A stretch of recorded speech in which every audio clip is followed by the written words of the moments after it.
सोनू और रूही एक दूसरे को बहुत प्यार करते थे। साइका शहर से जब गांव आया तो रूही की खूबसूरती पर फिदा हो गया और सोनू को धोखे से पहाड़ी से नीचे गिराकर उसकी हत्या कर दी और रूही से शादी कर लिया।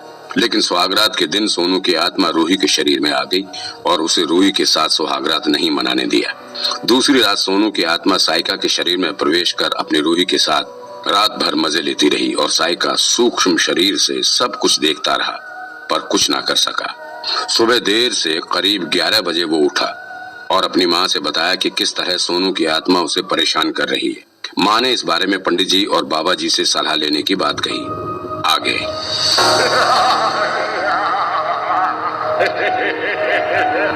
साइका की कुंडली देख पंडित राम प्रसाद ने कहा, कुछ तो गड़बड़ है इस कुंडली में।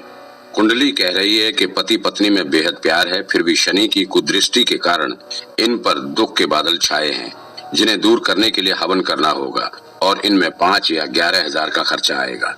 5,000 या 11,000 इसका मतलब है पंडित जी, इसका मतलब ये है कि अगर मैं मंदिर में हवन करूंगा तो 5,000 का खर्चा आएगा और अगर यहाँ हवन करूंगा तो 11,000 का खर्चा आएगा।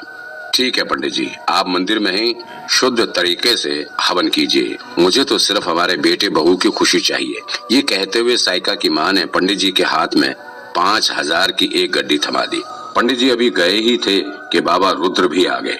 जय हो रुद्र बाबा की। बाबा रुद्र को देखते ही साइका की माँ ने उनके चरण स्पर्श किए। खुश रहो, बाबा ने कहा। फिर थोड़ी देर के लिए अपनी आंखें बंद कर ली और जब अपनी आंखें खोली तो बोले, लगता है यहाँ किसी जिन्न का साया है, आप बेटे बहू को बुलाओ। साइका की माँ ने तुरंत साइका और रूही को बुलाया और बाबा जी के चरण स्पर्श करने को कहा। साइका और रूही ने बाबा के चरण स्पर्श किए, लेकिन बाबा के चरण स्पर्श करते समय रूही का आंचल नीचे को सरक गया। बाबा ने जब उसके गदराए यौवन को देखा तो बस देखता ही रह गया।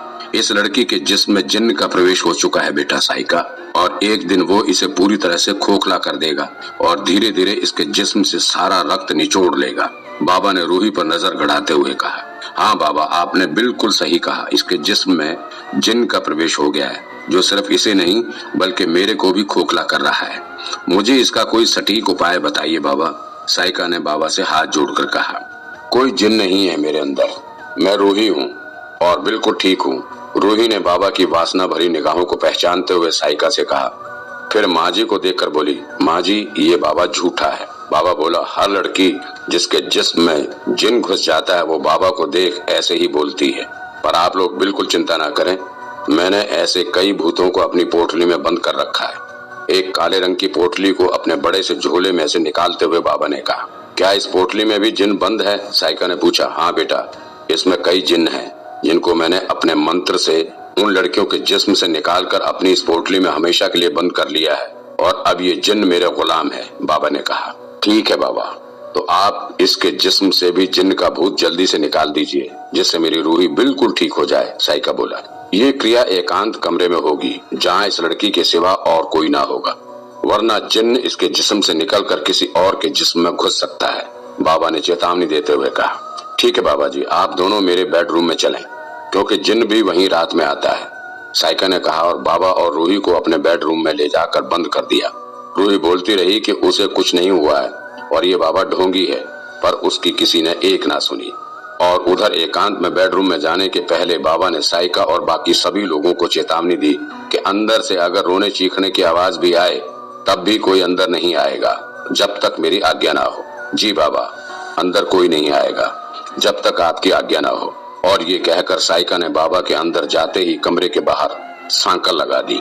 एकांत कमरे में बाबा अचानक एक एक कर अपने सारे कपड़े उतारने लगा। रूही चिल्लाकर बोली, बाबा ये आप क्या कर रहे हो? बाबा ने कोई मंत्र बोलते हुए कहा, ये साधना कपड़े पहनकर नहीं की जाती और इस क्रिया में जिन्न की इच्छा को पूरी कर उसे बस में किया जाता है और फिर आगे से वो कभी किसी को परेशान नहीं करता। इसलिए समय व्यर्थ ना कर और अति शीघ्र तू भी अपने सारे कपड़े उतार दे ताकि आगे की क्रिया आसानी से की जा सके, बाबा ने उसकी ओर बढ़ते हुए कहा। तू ढोंगी बाबा जिन्न को भगाने की आड़ में मेरे संग रेप करना चाहता है। अगर एक कदम भी तूने मेरी तरफ बढ़ाया तो। लेकिन आगे कुछ बोलने से पहले ही बाबा ने ना जाने क्या उसे सुंघा दिया कि वो बेहोश हो गई और तब बाबा ने उसके सारे कपड़े उतार कर उसे बेड पर लिटा दिया और खुद भी उसके साथ चिपक कर लेट गया। उधर कमरे के बाहर साइका और उसकी माँ ईश्वर से प्रार्थना करती रही कि रूही के जिस्म से जिन निकलकर बाबा की पोटली में आ जाए और वो बिल्कुल ठीक हो जाए। तभी अचानक साइका की माँ ने उससे कहा, बेटा तबीयत तो तेरी भी 2 दिन से गड़बड़ है, मतलब कहीं तेरे अंदर भी जिन ना हो। नहीं माँ, जिन सिर्फ रूही के जिस्म में है, मेरे जिस्म में कोई जिन नहीं है। ये रूही के जिस्म का जिन ही मेरे को परेशान कर रहा है। मैंने तो अपनी सुहागरात के दिन ही तुझसे कहा था कि रूही पागल है, पर तूने मेरी बात का भरोसा नहीं किया।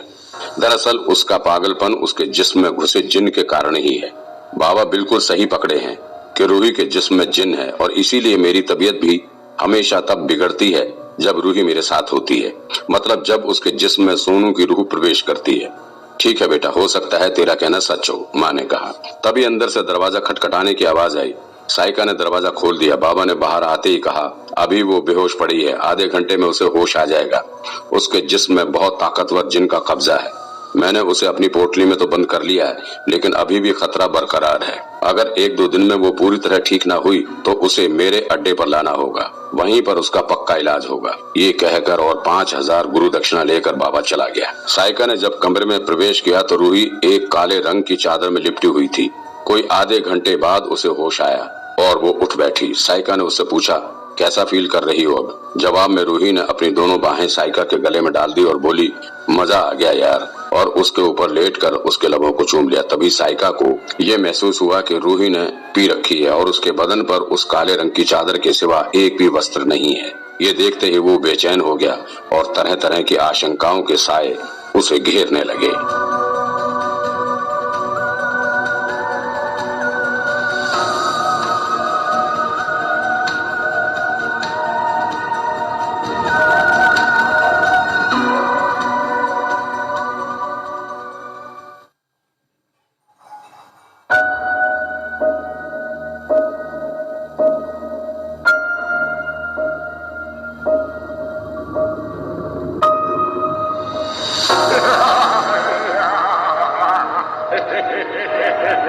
रूही को सिर्फ एक काले रंग के चादर में लिपटा देख साइका परेशान तो जरूर हुआ, लेकिन रूही ने साइका को देखते ही जब अपनी बाहें उसके गले में डाल दी और उसके बदन से लिपट गई तो साइका बहुत खुश हुआ और उसके साथ मस्ती के मूड में आ गया।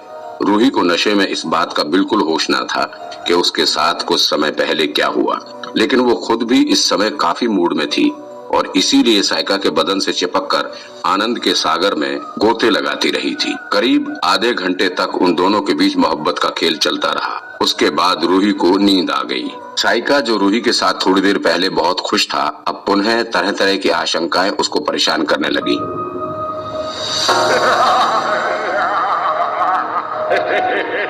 कारण ये था कि अभी तक तो सिर्फ सोनू की आत्मा रूही के साथ थी, जिसके कारण वो इतना परेशान था, और अब ये बाबा, कहीं इसने भी तो रूही के साथ कुछ गलत नहीं किया? ये सोचते ही उसके माथे पर पसीना आ गया। तभी बाहर से किसी ने दरवाजे पर दस्तक दी।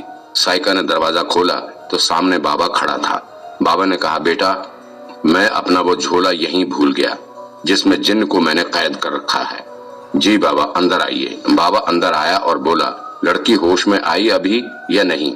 होश तो आई बाबा, पर इसने कोई कपड़े नहीं पहने हैं, ये सिर्फ इस काली चद्दर में है। साइका ने कहा, बेटा जिन्न कपड़े नहीं पहनते, और जब कोई जिन्न किसी के शरीर में घुसकर उसे परेशान करती है तो इन्हें वश में करने हेतु जिस्म के कपड़े अक्सर बाधा उत्पन्न करते हैं। इसीलिए इस तरह की साधनाएं एकांत में और गुप्त रूप में ही की जाती हैं। जिनको खुश करने के लिए ही हम लोग उसे शराब भी देते हैं, जिससे उसकी हर इच्छा को पूरी कर उसे तृप्त कर दें, क्योंकि पूर्ण तृप्ति और संतुष्टि के बाद ही ये जिन्न काबू में आते हैं। फिर इन्हीं जिन्नों से हम लोग बहुत से ऐसे काम भी कराते हैं जो इंसान नहीं कर सकते। बेटा, इसके भीतर के जिन्न को निकालने के लिए ही इसके जिस्म से कपड़े उतारने पड़े और ये काला कपड़ा इसे ओढ़ना पड़ा। लेकिन तू ये बता कि होश में आने के बाद इसने कुछ गड़बड़ तो नहीं किया ना? नहीं बाबा, क्योंकि होश में आने पर ये नशे में थी और थोड़ी देर में ही फिर सो गई।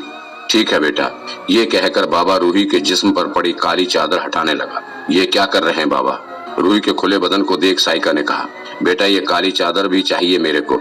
ठीक है बाबा, आप बाहर बैठो, मैं अभी ये चादर आपको देता हूँ, साइका ने कहा। बेटा बीवी से और बाबा से शर्म करेगा तो जिंदगी में मजे लेने से हमेशा वंचित रहेगा। ये कहते हुए बाबा ने रूही के बदन से चादर खींच ली और उसे तय लगाकर अपने झोले में रख लिया। साइका ने जल्दी से उसके बदन पर दूसरी चादर डाल दी और बाबा के साथ कमरे के बाहर आ गया। तब बाबा ने उसे अपना मोबाइल नंबर देते हुए कहा, कोई प्रॉब्लम हो तो मेरे को फोन कर लेना। वैसे तू बहुत लकी है जो इतनी खूबसूरत बीवी तुझे मिली। जी धन्यवाद बाबा जी, साइका ने कहा और वापस अपने कमरे में आ गया। यद्यपि बाबा ने उसके वहम को दूर कर दिया था, तब भी बार बार साइका यही सोच रहा था कि बाबा ने उसके साथ कहीं कुछ गलत तो नहीं किया। फिर उसने सोचा कि रात में जब सोनू की रूह मेरी रूही के साथ होती है, तब जिस्म तो मेरा होता है पर मैं वहां नहीं होता, तो हो सकता है कि बाबा के साथ भी कुछ ऐसा ही होता हो। मतलब मैं ये सोचकर चिंता में हूँ कि बाबा ने कहीं मेरी रूही के साथ कुछ गलत ना किया हो। पर अगर उसने कुछ गलत किया भी होगा तो रूही के साथ नहीं बल्कि रूही के जिस्म में घुसे हुए उस जिन के साथ किया होगा, और अब तो उसने उस जिन को अपनी पोटली में कैद भी कर लिया है। सो लीव इट, मतलब अब सारा मामला खत्म। फिर उसने सोचा कि इस तरह की छोटी मोटी बातों में अगर वो उलझा रहेगा तो इस समस्या से छुटकारा पाना और भी मुश्किल होगा। इसलिए चाहे जैसे भी हो, पहले इस जिन्न को रूही के जिस्म से निकालना ही उसका प्रथम उद्देश्य होना चाहिए। बाकी बातों पर उसे ध्यान नहीं देना चाहिए। इन्हीं सब बातों में काफी देर से वो उलझा हुआ था कि तभी रूही के बदन में कुछ हरकत हुई। शायद उसकी नींद टूट चुकी थी। फिर कसमसाते हुए उसने अपनी आंखें खोल दी और बगल में साइका को देख अंगड़ाई लेते हुए एक बार फिर उसके सीने से लग गई। तब साइका ने उससे पूछा, कैसा लग रहा है अब? सिर में कुछ भारीपन है पर अच्छा महसूस कर रही हूँ, रूही ने कहा, और उठने को हुई कि अचानक उसे एहसास हुआ कि वो इस समय सिर्फ एक चादर में है। ये देखते ही वो भड़क गई, मेरे कपड़े कहाँ हैं और किसने उतारे मेरे कपड़े? तब साइका के मुंह से अकस्मात ही निकल गया, उसी ने उतारे हैं कपड़े, लेकिन तुरंत अपनी बात को बदलते बोला, मेरा मतलब है मैंने। ओह मगर क्यों? साइका बोला, मैं क्या जानूं, तुम बहुत मूड में थी तो मैं भी मूड में आ गया। और इसके आगे वो कुछ ना बोल सका। मेरे को कुछ याद आया, उस बाबा ने ही शायद मेरे को कुछ पिला दिया था, या फिर उफ कुछ ठीक से याद नहीं आ रहा। अब छोड़ इन बातों को माय डियर, कुछ याद करने की जरूरत नहीं है, साइका ने कहा। अगर इस समय तुम कुछ अच्छा महसूस कर रही हो तो समझो सब ठीक है। अब तुम पहले फ्रेश हो लो और मैं देखता हूँ कि खाने की क्या व्यवस्था है, क्योंकि बहुत भूख लगी है मेरे को। इतना कहकर साइका किचन में चला गया, जहाँ माँ पहले से ही भोजन की व्यवस्था में लगी थी। बहुत भूख लगी है माँ, खाने में क्या बना है? साइका ने माँ से पूछा। आज तो कड़ी भात बना है, तू चल, मैं बस अभी तेरे कमरे में ही खाना पहुँचाती हूँ। और बहू अब कैसी है, कुछ आराम है उसे या नहीं? वो ठीक है माँ, साइका ने कहा। भगवान सबका भला करे और मेरी रूही को जल्दी से ठीक कर दे, माँ ने कहा। ये कहकर साइका अपने कमरे में आ गया। तब तक रूही भी फ्रेश हो चुकी थी और अपने कपड़े भी उसने पहन लिए थे।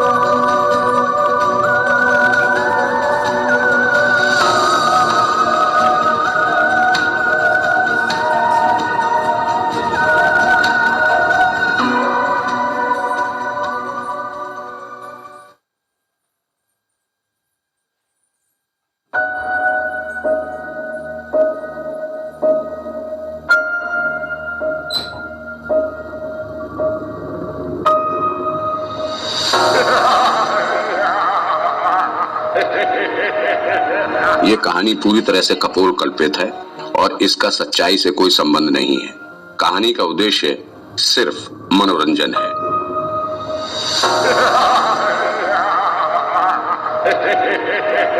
रूही के जिस्म से जिन निकालकर अपने झोले में बंद करने का नाटक करने वाला रुद्र बाबा जवान लड़कियों को अपनी हवस का शिकार बनाता था। रूही के साथ भी उसने यही किया और इस समय अपने साधना केंद्र में सुंदरी नाम की एक औरत के साथ रंगरेलियां मना रहा था। शराब के नशे में डूबी अपना होशो हवास खो चुकी सुंदरी के सुंदर बदन को घूरते हुए बाबा ने कहा, बहुत ही खूबसूरत है तेरा बदन, और तुझको तो बच्चा चाहिए ना, तो शर्म करने से बच्चा कैसे होगा?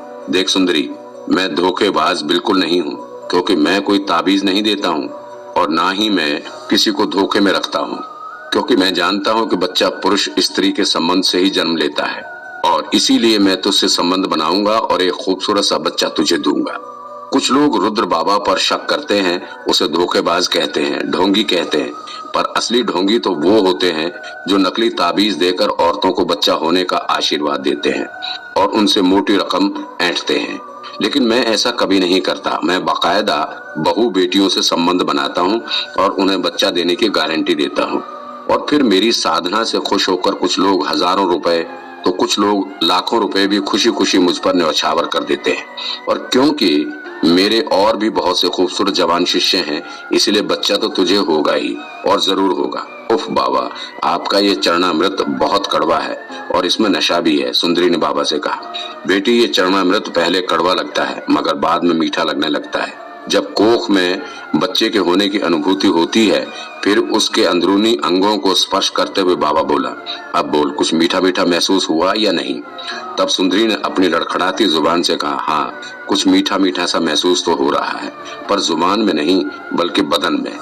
वो इसलिए सुंदरी क्योंकि बच्चे ने भी बदन में ही पनपना है। ये ले, थोड़ी और पी ले, जिससे जवानी की मस्ती में कोई कमी ना हो, क्योंकि जब तक जवानी की उमंग अपने पूरे उफान पर नहीं होगी तब तक बच्चा स्वस्थ नहीं होगा। ये कहते हुए रुद्र ने शराब की बोतल सुंदरी के मुंह में ठूंस दी और गटागट पूरी बोतल उसके हलक में उतार दी। कुछ देर तक बाबा की बाहों में किसी मछली की भांति वो तड़फड़ाती रही और जब उसका पूरा बदन नशे में झूमने लगा तब बाबा उसके जिस्म से खुलकर अटखेलियां करने लगा। इसी बीच बाबा ने अपने एक शिष्य तारा को आदेश दिया वीडियो रिकॉर्डिंग चालू करने के लिए और फिर सुंदरी को देखते हुए बोला, मेरी जान, अब मैं तेरी एक मस्त वीडियो भी बनाऊंगा और इस वीडियो के बन जाने के बाद अगर तुझे सच्चाई का पता चल भी गया तब भी तू कुछ नहीं कर सकेगी, क्योंकि इससे तेरी ही बदनामी होगी। इसलिए तेरा भला अब इसी में है कि तू चुपचाप बिना किसी को बताए यहाँ आकर रोज अपनी जवानी का मजा लेती रहे जब तक कि तेरे गर्भ में बच्चा ना ठहर जाए, क्योंकि इसके अतिरिक्त तेरे पास और कोई रास्ता नहीं है। ये कहते हुए उसने एक जोरदार ठहाका लगाया। बाबा का आदेश पाकर उसके शिष्य तारा ने वीडियो कैमरा चालू कर दिया और सुंदरी व बाबा के अंतरंग संबंधों पर वीडियो बनने लगा। उधर आश्रम के बाहर सुंदरी के माता पिता ध्यान में बैठे थे और एक बच्चे की चाहत में अपनी बहू को खुद ही बाबा के सुपुर्दगी में दे दिया था, क्योंकि बाबा ने उन्हें भरोसा दिया था कि उनकी साधना अचूक होती है, इसलिए उनकी मनोकामना अवश्य पूरी होगी। सुंदरी को भी बच्चा होगा और जरूर होगा। उनके घर आंगन में भी बच्चे की किलकारी गूंजेगी और जरूर गूंजेगी। तभी दीवार में टंगी घड़ी ने रात के 12 बजने का संकेत दिया। सुंदरी पूरी तरह से नशे में थी और बाबा भी नशे में चूर था। बाबा सुंदरी के बदन को बेतहाशा चूम रहा था कि अचानक उसके गाल पर किसी ने जोर से तमाचा मारा। बाबा बिलबिला गया और बोला, कौन है? किसने मारा मुझे? लेकिन उसे वहां कोई भी नजर न आया। तभी उसके दूसरे गाल पर भी एक जोरदार तमाचा पड़ा। बाबा का हाल बेहाल हो गया।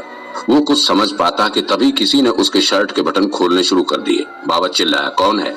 कौन है? तब एक प्रतिध्वनि उसके कानों में गुंजायमान होने लगी, लगता है तुझे भूलने की आदत है, मैं वही जिन्न हूँ जिसे तूने अपनी पोटली में बंद कर रखा है। क्यों बंद किया है ना? नहीं नहीं, मैंने किसी भी जिन्न को अपनी पोटली में नहीं बंद किया है। ये तू क्या बक रहा है? तभी उसके गाल पर फिर से एक जोरदार तमाचा पड़ा। कितनी कमजोर है तेरी याददाश्त। क्या कहा तूने साइका से कि तूने रूही के जिन्न को अपनी पोटली में बंद कर रखा है? क्यों, यही कहा था ना? नहीं नहीं, मेरी पोटली में कोई जिन्न नहीं है, मैंने झूठ कहा था। पर सोनू का जिन्न इतनी आसानी से बाबा को छोड़ने वाला कहाँ था। उसने बाबा के गाल पर एक और तमाचा जड़ दिया और चीखते हुए बोला, मेरी रूही के बदन को छूने की तेरी हिम्मत कैसे हुई? और अब यहाँ इस सुंदरी की जिंदगी को बर्बाद कर रहा है? बोल, अब तक कितनी लड़कियों को तूने बर्बाद किया है? किसी को नहीं, मुझसे गलती होगी, मेरे को माफ कर दो, मेरे को छोड़ दो। तड़ाक फिर एक तमाचा। झूठ बोलता है, बिल्कुल सच सच बोल कि कितनों के साथ मस्ती मारी है तूने अब तक? ज्यादा नहीं, सिर्फ 25 के साथ। और तेरे शिष्यों ने? उन्होंने भी 20-25 के साथ। ओह, इसका मतलब है कि तेरे को एक बार नहीं बल्कि पूरे 25 बार फांसी मिलनी चाहिए और इसके लिए तुझे कम से कम 25 बार जन्म भी लेना होगा। नहीं, ऐसा नहीं हो सकता, मुझसे बहुत बड़ी गलती हुई, मुझे छोड़ दो, मुझे छोड़ दो। अरे छूट कर भी तू क्या करेगा ढोंगी बाबा, क्योंकि तेरा ये गुनाह तेरे द्वारा ही बनाए गए वीडियो में रिकॉर्ड हो चुका है और ये रिकॉर्डिंग भी तूने ही करवाई है। लेकिन बाबा, कानून जब तुझे फांसी की सजा देगा तो वो और भी ज्यादा कष्टदायी होगा। हाँ, ये जरूर है कि जब 10-12 साल तक तेरा केस चलेगा तो इतने समय तक तुझे जिंदा रहने का मौका जरूर मिल जाएगा, लेकिन इतने सालों तक तेरे मरने का इंतजार मैं नहीं कर सकता। इसलिए बेहतर यही है कि मैं आज और अभी तेरा काम तमाम कर दूं। नहीं नहीं, मुझे छोड़ दो, मुझे छोड़ दो। अपनी गर्दन पर किसी अदृश्य हाथों का कसाब अनुभव करते हुए बाबा चिल्लाया, लेकिन उसकी चीख वहां किसी ने भी ना सुनी। वो चिल्लाता रहा, तड़पता रहा, लेकिन उस वक्त उसे बचाने वाला वहां कोई न था। उस भयानक रहस्यमयी वातावरण में उसकी चीख गूंजती रही और थोड़ी देर में ही रुद्र बाबा की गर्दन एक ओर लटक गई और उसका प्राणांत हो गया।